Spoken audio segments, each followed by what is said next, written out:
Hey guys, it's Lucy from Cafe Bush and welcome back. I am so excited today to share this project with you because it's something I've been meaning to do for a while. I have done this particular process on smaller terracotta pots, but never not as big as this and not on glass. So just to give you a little background, over the weekend I was sharing on my stories a little experiment that I was doing. If you don't follow me on Instagram, make sure you do. I'll leave the link below because I do share a lot of behind the scenes.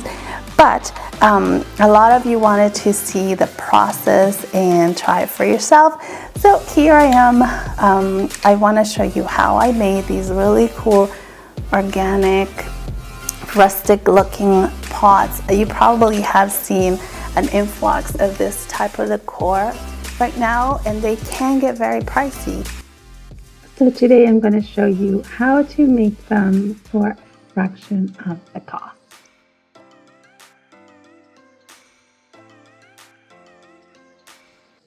So to make your planters, you're going to need a glass container. It doesn't need to be glass, it could be plastic or wood.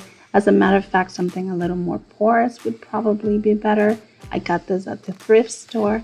You're going to need paints, and the paints is completely up to you what color you want your planter to look. You're going to need plaster of Paris. I got that at Michael's. An old container. You're also going to need some fine sand, and the fine sand you can find at a pet store.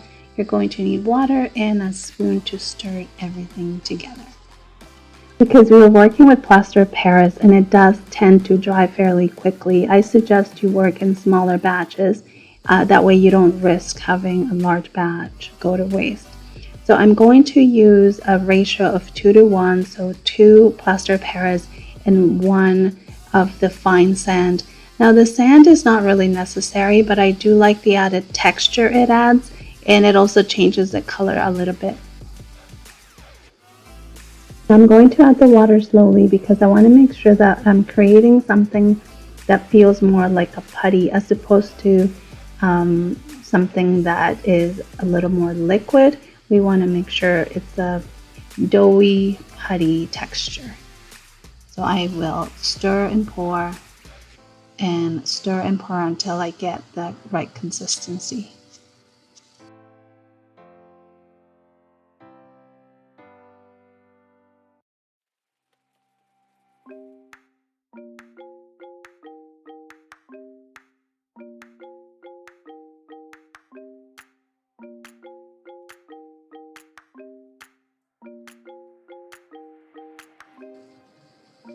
So now that you have a nice thick texture, all we're going to do now is place some of that plaster right onto your vase, and I'm going to press it down with my fingertips, and it's a fairly thick layer that I'm putting on here.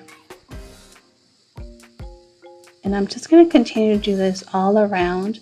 And because we are working with plaster, and like I said before, it dries fairly quickly, I am working quickly as I put this on and just going around and smoothing it with my fingers.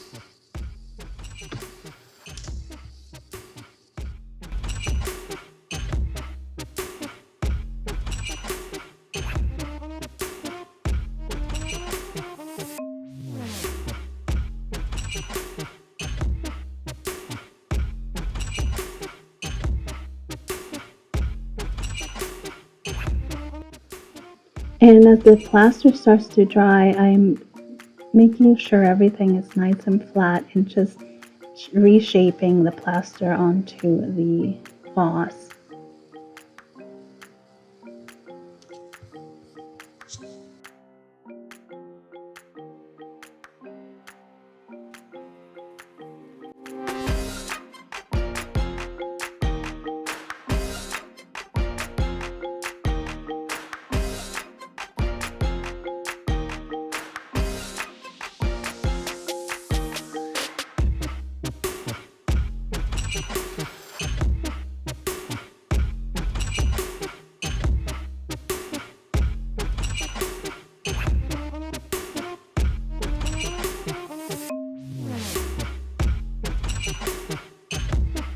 Now I'm going to make another batch, and this batch is a little thicker than the previous because I'm going to put it around the rim. So I want it to be a little bit thicker so I can work it in a little better. And you'll notice that as it starts to dry, it takes on the consistency almost as dough, which works a lot better. However, there is a fine line where it really starts to get very dry, and so it becomes useless. So you're going to have to play around and see. Again, this is a lot of experimenting on my part as well. But as you can see, it's easier to put on as this starts to get dry.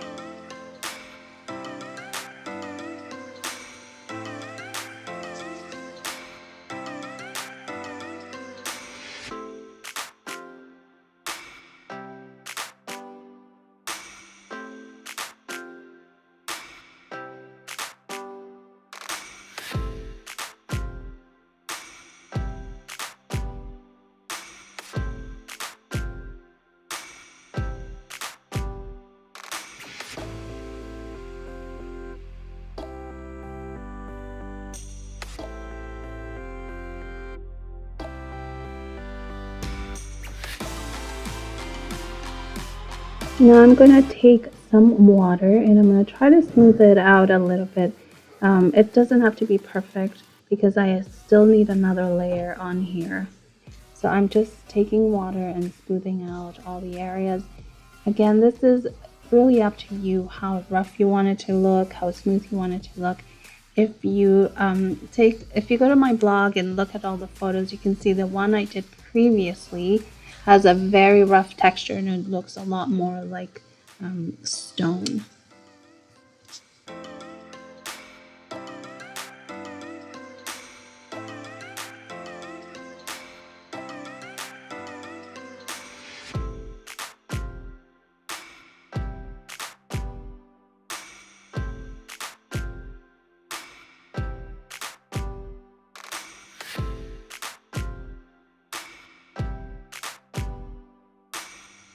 Now I'm mixing one last batch of plaster, but this time the plaster is a little more liquid because I want to use it just to smooth out all those little areas.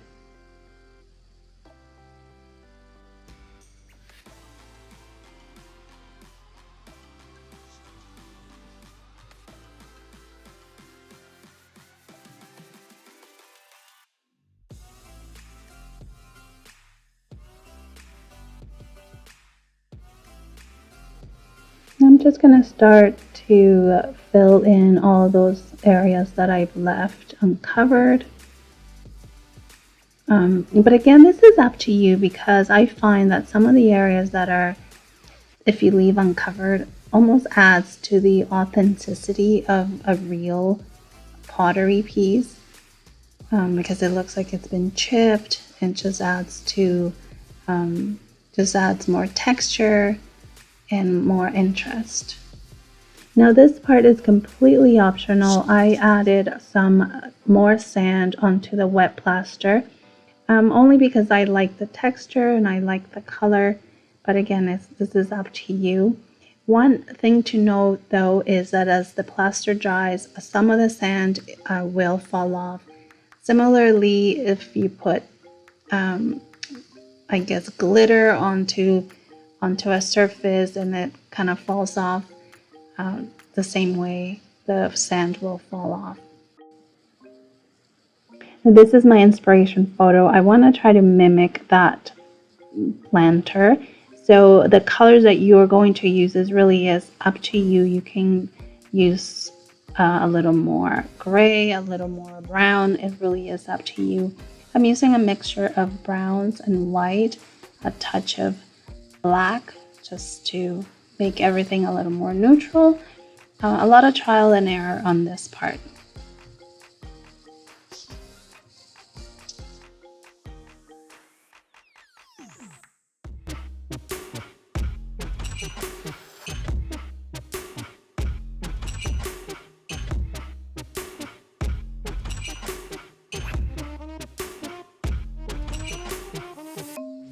Once you're happy with the color, I simply took a damp paper towel and added the paint right over the planter.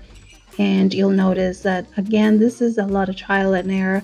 I put the paint on, I take it off, I put a little more water, and until I'm happy with the results. So here I'm taking some of the paint off, and I'm going to continue to do this all around the planter.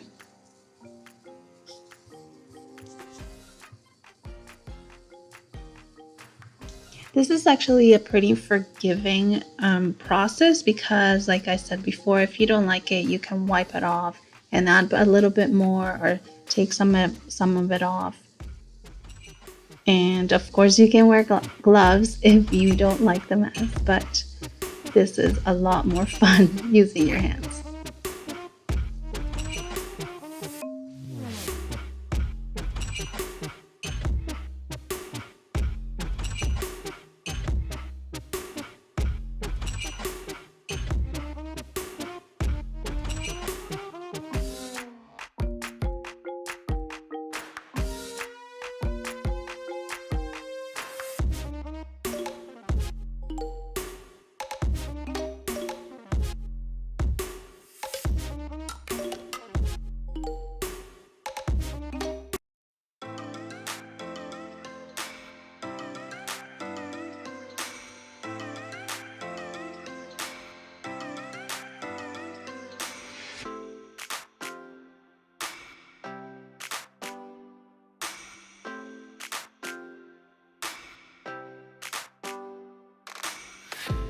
Now I'm going to start to do the markings of the vase, and I'm going to do that by taking a brush and just wiping it off. So right now I'm going to make a little bit of moss, or the appearance of moss. I'm taking some green and a little bit of yellow, and I'm just going to dilute it into the gray paint because I want it to be very subtle.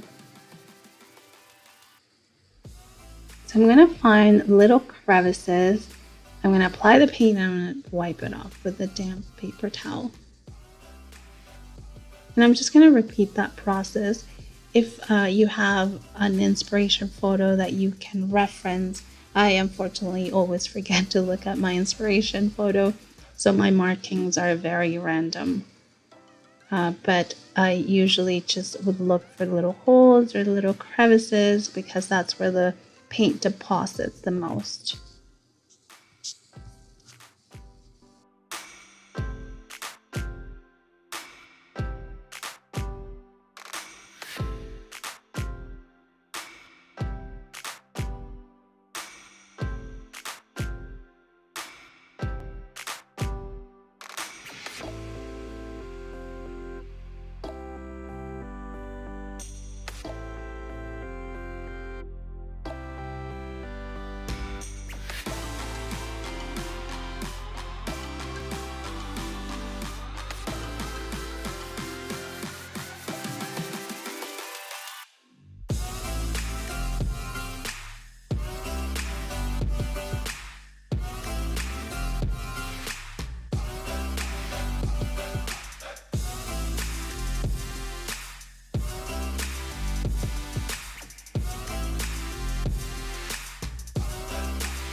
And then you're just going to continue to do that until you're happy with the end result.